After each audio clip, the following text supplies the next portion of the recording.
यस वर्षको भाइटिकाको उत्तम साहित्य कार्तिकको 6 गते बिहीबार बिहान 11:39 रहेको नेपाल पञ्चाङ्ग निर्णायक विकास समितिले जानकारी दिएको छ।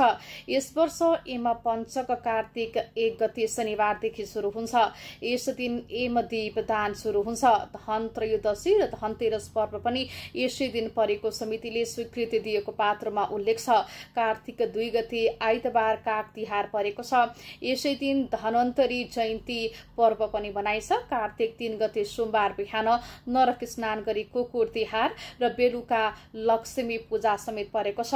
यसै दिन साँझ दीपमालिका गरिन्छ। कार्तिक 3 गते सोमबार दिउँसो 2:52 बजेसम्म कार्तिक कृष्ण चतुर्दशी र त्यसपछि औँसी तिथि लाग्ने भएकाले शास्त्र सम्मत रूपमा पर्व सम्बन्धी निर्णय गरिएको समितिले जानकारी दिएको छ।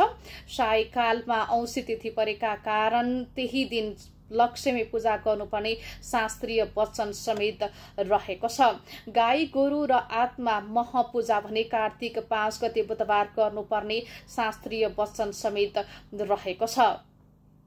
काग र कुकुरलाई पनि एमदूतका रूपमा मिठा परिकार खान दिएर खुशी बनाउने हाम्रो वैदिक परम्परा छ, जसले एमलोकमा विश्वास गर्ने विश्वास गरिन्छ।